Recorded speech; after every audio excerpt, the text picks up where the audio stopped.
Hello, everybody. Welcome back to our series on being human and how it impacts all of our life, from our family to our community to our workplace to our society.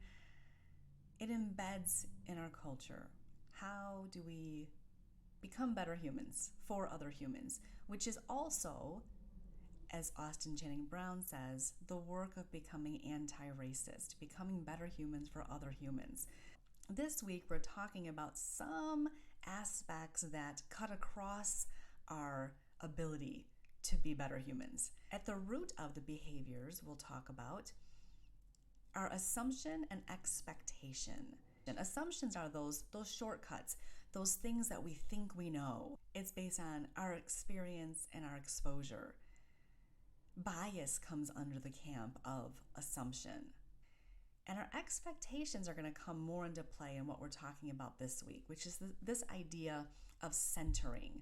What does it mean to center ourselves? What does that look like? How does it impact the other people we're working with or talking with or having a relationship with?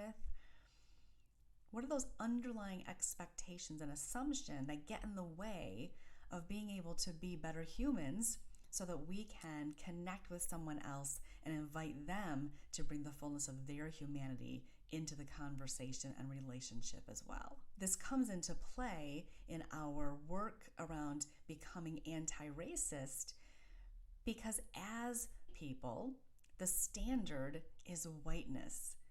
An example of centering on whiteness and how it's invisible to us as white people. The conversation was around something to do with white Christianity, and somebody said, well, is there such a thing as white Christianity? And the reply to that is, there absolutely is. But the reason we don't call it white Christianity is because white is the standard. So for instance, why do we label anything? The Black community, the Latin community, the queer community, without labeling the white community? Because whiteness is the standard. When we say that we want diversity, diverse from what?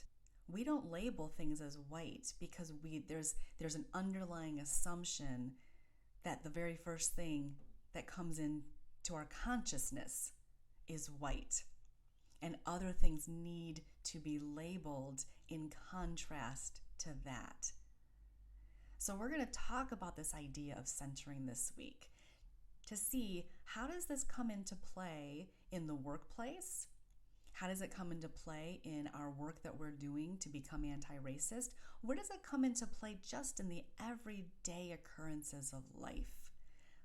How do our assumptions and our expectations feed this notion of centering ourselves?